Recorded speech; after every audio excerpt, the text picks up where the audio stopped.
Hi everybody, and welcome to ChessCrafters. Today I'm going to show you the top 5 chess traps that I've been seeing these days. While it's pretty rare for the opponent to do the exact set of moves you're going to see here, it happens a lot more than you'd expect, and it's pretty fun when it does.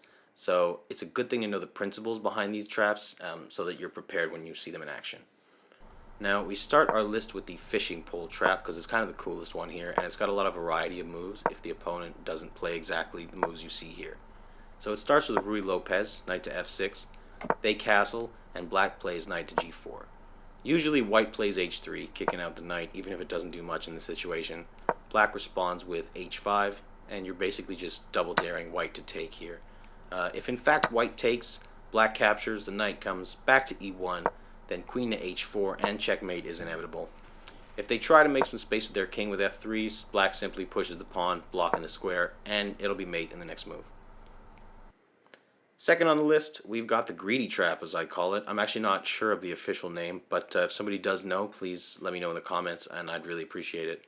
But for now, we're going to call it the greedy trap. Now this time we have a trap for white that more people have fallen for than I expected. It starts with d4, d5, e4, pawn takes e4, and the greed has begun. Knight c3, knight c6, pawn d5, knight e5, and queen d4 attacking the knight. Now g6 and bishop b5, check. White usually blocks with the pawn, thinking it's a good move by defending against the check and also attacking the bishop, kicking it away. But black is simply going to capture, giving up the queen. Now here our greedy opponent captures the queen, and white plays pawn to b7, a discovery check.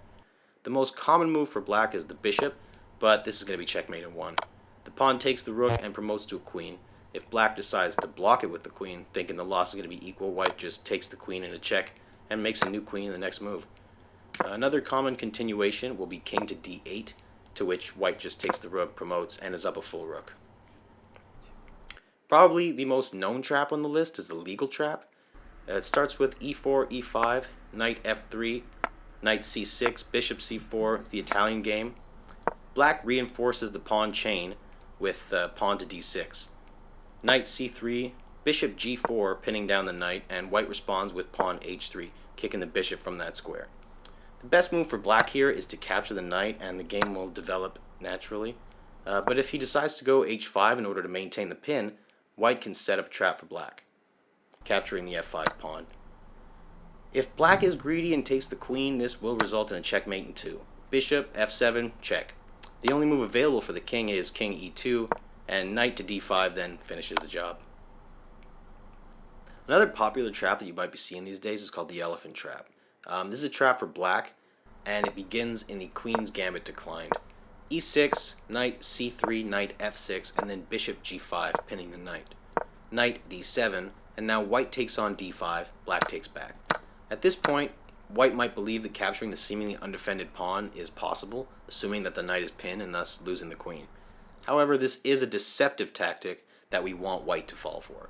Black can simply capture the knight, disregarding the apparent vulnerability of the queen, because if white captures the queen, black wins it back with the bishop to b4 and check. White's only move is to block it with the queen, and we take the queen with a check.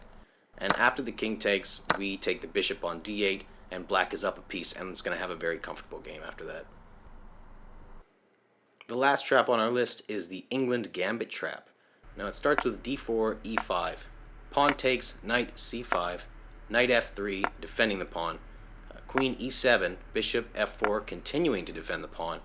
Black is going to play queen b4, check, while also attacking the bishop on f4. In response, white typically retreats the bishop to attack the queen. The queen takes on b2, and now most people will blunder the move, bishop c4.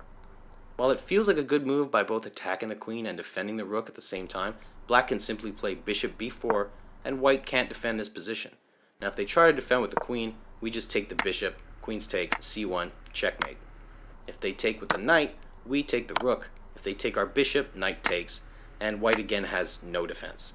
If they try to protect the rook by moving the knight, black is just going to take it and be up a piece. So those were the most popular chess traps, and I hope you enjoyed this video and I hope you learned something from it. Don't forget to like and subscribe to our channel, and if you want us to cover a specific topic, please comment it below and let us know, and we're going to try and make that happen. Have a great day.